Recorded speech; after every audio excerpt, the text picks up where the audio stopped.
A year of war in Yemen has killed more than 6,000 people and displaced millions more. After Houthi rebels, backed by Iran, took the capital city Sana'a, a coalition of Arab countries led by Saudi Arabia began a military campaign to restore the deposed government. And behind the scenes, the US has played a big role.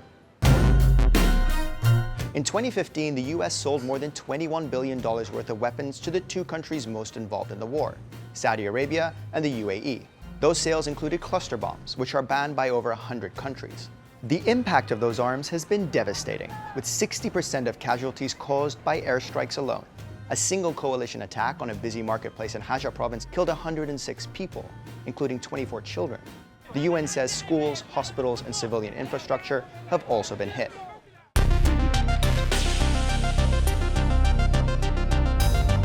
The White House says it set up a joint planning cell with the Saudi military to help coordinate the war. While American soldiers aren't directly involved in the fighting, the US Air Force has run mid-air refueling missions for coalition jets.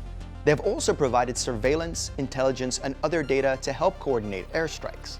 But Human Rights Watch says that densely populated areas have still been targeted. The US support for the coalition campaign isn't limited to the military side.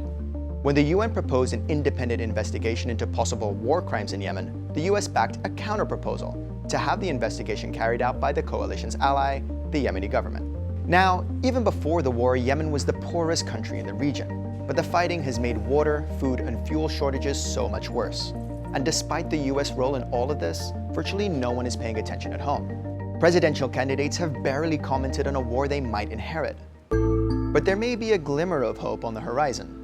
A ceasefire is scheduled to begin on April 10th. Meanwhile, it's Yemen's civilians who continue to suffer, with 80% of the population now in need of humanitarian aid.